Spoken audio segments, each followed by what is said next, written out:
Okay, I'm doing some more on this process, and I wanted to show you a couple of different things that I did. The the sandwich that I did that I wasn't too happy with, I actually think I can use it, because what I did is I painted it black, and then after I dried the black, I went over it with metallic paint, which gives it kind of a metal look. So I may use this in some of the jewelry pieces that I'm going to be doing. And then what I also did is I painted the other side black as well, and then I put gold over that.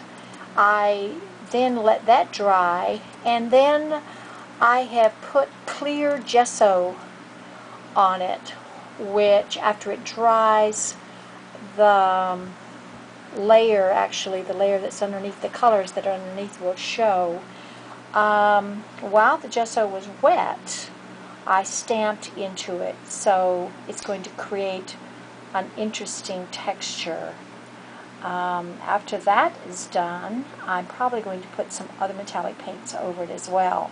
So this one is done, and it's actually, I put resin over it. It's hard because of the resin.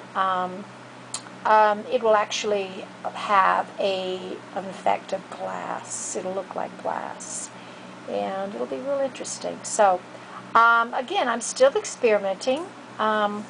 The couple things I use, this is clear gesso, and clear gesso is a gesso primer, but it's clear, which means that when it dries, it actually becomes very clear. So I'm kind of excited about finding out what's going to happen here with this. And then the other thing I did was I stamped into the sandwich. This is kind of a blue metallic, and I stamped black. I used black gesso. I'm not sure. I think it's probably black paint. Anyway, I stamped onto the surface, and this is going to create an interesting effect as well. So I'll have a couple of different surfaces to play around with. And then I also did something interesting.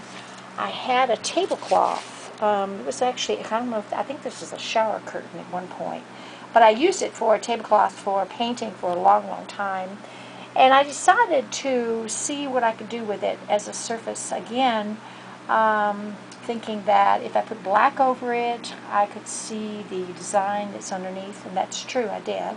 I used a dry brush over the relief because it has a little bit of a relief to it. And this is going to be an interesting surface too for a pair of earrings. And the other thing I did was I had one of my little shaman dolls that I was playing around with, and I saw this face that was in a catalog, and I thought, you know, I'm just going to collage that face over the shape that was already here. And so what I did is I collaged the face over it, and then I painted it metallic gold and a little bit of black to give it an aged look, and it just looked, I think that's interesting. So that's another way of doing a face, just collaging a face onto the face shape, which is really, I'm looking forward to seeing what this is going to happen, what's going to happen with this.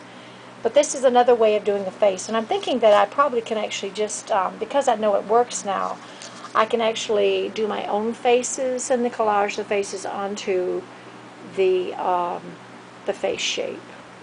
It's another way of making faces, creative faces for my my little spirit dolls. Okay, so again, this is another part of the process I wanted to share. I will be continuing. Again, this is my studio, and as you can see, I do lots of different kinds of things in my studio, and my studio is located 139 East Pennsylvania, This is where I teach children and adults, and I do classes, workshops. I'm going to be doing lots and lots of fall things and be putting together some fall programs fairly soon for both children and adults. And I am going to be putting together some tutorials as well. So stay tuned. And again, I'm at the Joy of Art Studio in Southern Pines, and my email address is joyofart_art @msn.com. And I appreciate it. Thank you. Bye-bye.